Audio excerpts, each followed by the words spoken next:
Whack-a-ma-gob, everybody. It's time for another Paul Enciso track-by-track album battle. Now, Paul, I want to talk to you a little bit about what you sent me in your message. And I like everybody, you know. What do you all think? Because I think Paul makes a lot of sense, even though I love a lot of later Motorhead stuff. But he does make sense to me. And I see where you're coming from. I really do. And it makes sense what you say. So I'm going to read what he said. He said, I get a lot of flack from this, but I think Another Perfect Day is the last real Motorhead album. I did not care for the Phil Campbell era at all. I deem Phil Campbell, Mickey D, Wurzel, etc. as employees for Lemmy. The same way Tommy Thayer and Eric Singer are in Kiss wearing the real member's identity. Fast Eddie invented Motorhead, loud and rock and roll sound. But I also loved Robbo in Motorhead. He did his Bones in Thin Lizzy, and he brought a different style with Another Perfect Day. So I love this album. And Venom Possessed was the first Venom album I bought in early 1985. A week or so prior to my first concert in April 19th, which was, look at this concert, man. Venom, Slayer, and Exodus in 1985. So Slayer, that was hella weights. Amazing show. And he says, I freaking love Possessed. Awesome, Paul. I gotta say, honestly, I didn't like Possessed, man. And I'm a big Venom fan. I loved, Welcome to Hell. I bought all this shit when it was new. Well, Welcome to Hell I didn't buy when it was new, but I bought Black Metal and Welcome to Hell pretty much at the same time. Then I bought At War with Satan, which I didn't think it was as good as the first two, but damn, it had Rip Ride, man. It's a good album. I'm not saying it's bad. But then when I bought Possessed, I was like, I hated it. I was like, oh man, this is not what, it wasn't Venom to me.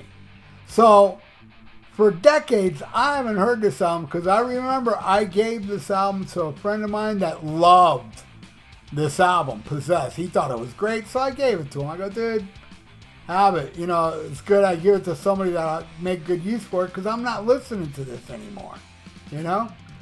Now, Another Perfect Day, hell yeah, bro. I love that shit. But I hear what you're saying because there's this certain vibe with Motorhead, with Fast Eddie and Robbo. There is a vibe there that by the time No Remorse came in with Pete Gill and stuff, it became a little different. The vibe was different. It wasn't like that dirty vibe from before.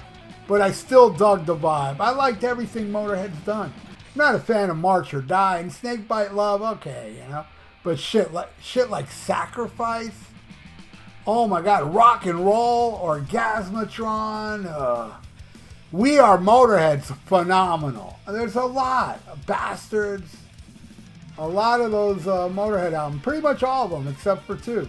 So hey man, who cares? I don't whistle pickles. So it's cool, man, Paul. We have a difference of opinions, but I totally hear where I see where you're coming from. All right, here we go. Mind you, I haven't heard Possessed in way over 20 years. This is the first time I've heard it in decades.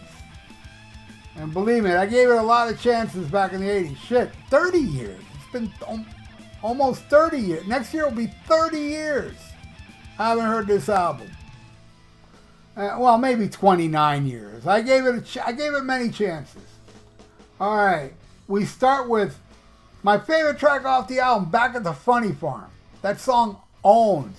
And a little side note, my co-host on the Rock and Metal Combat podcast, who is a huge fan of Another Perfect Day and Motorhead, even has a Motorhead tattoo, doesn't like Back at the Funny Farm. You want to talk about somebody that needs to be in the Funny Farm, that's Ian Wadley. And that's going against Power Drive. Still, here I am. I'm hearing this for the first time in 29, 30 years, and I'm thinking, damn, I don't get it, man. I really don't care for this. I don't know. It just rubs me the wrong way, man. I'm giving that to Motorhead, obviously. All right, next, Shine. Love this song. I'm gonna make you shine. Versus Flytrap. Again, I'm not feeling this song. Definitely giving it to Shine. All right, next, Dancing on Your Grave. I love it. It's got a melodic feel. Going against Satan Christ. This song is awesome. I never, it took me 29, 30 years to realize Satan Christ is an awesome song. It's a really good song. It wins. All right, next, Rocket, which they did re-record later. Going against Burn This Place to the Ground. This song smokes. Another killer Venom song that I never realized before. I guess because of the first two songs, it kind of clouded my judgment on the rest. I don't know. All I know is I dig it. I dig Burn This Place to the Ground.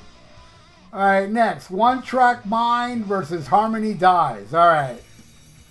Harmony Dies, it's not bad, but it loses, man. One Track Mind. I'll never forget it was the second song I heard from Another Perfect Day, because the first song I heard from it was on the radio. The radio on a Sunday night, they had this like new music special thing they would give every week. And one week they gave the new Motorhead, and they played I Got Mine. And I was like, holy crap, this does not sound like Motorhead. It was very commercial sounding. It freaked me out.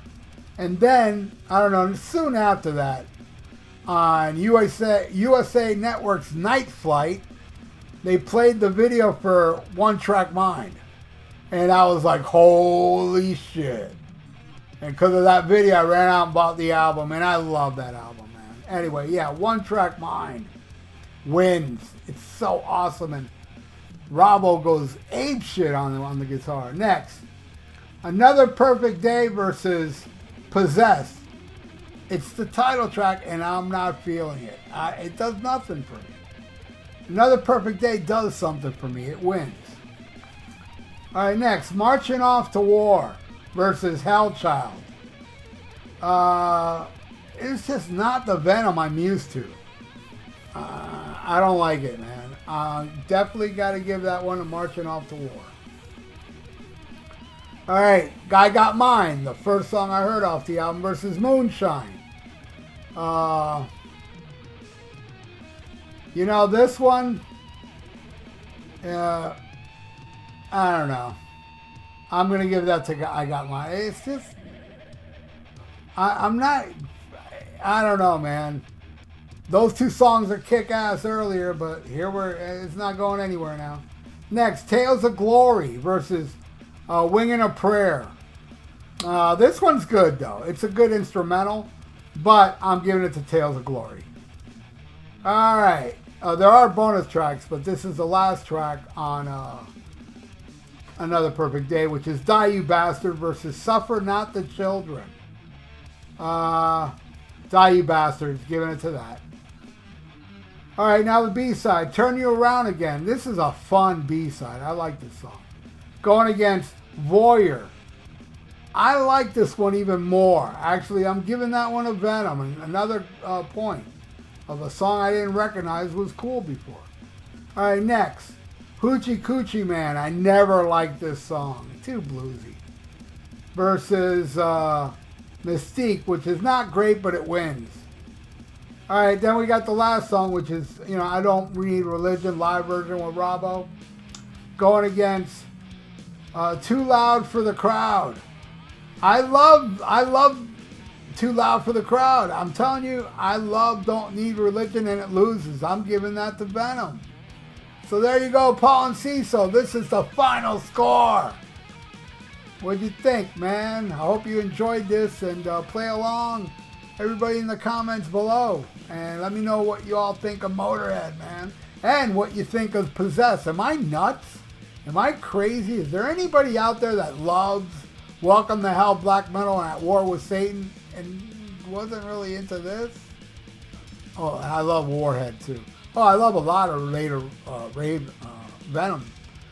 Resurrection is probably my favorite of the later stuff, and I love Venom Inc. Anyway, again, Paul, you rule. Thank you, man. And this is the final score.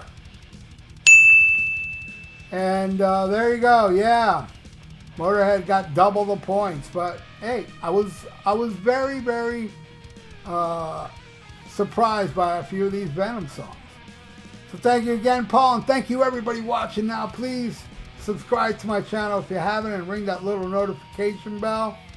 And like my video because it's good for the YouTube algorithms. So stay frosty, listen to Black Sabbath, and smack 'em a gob.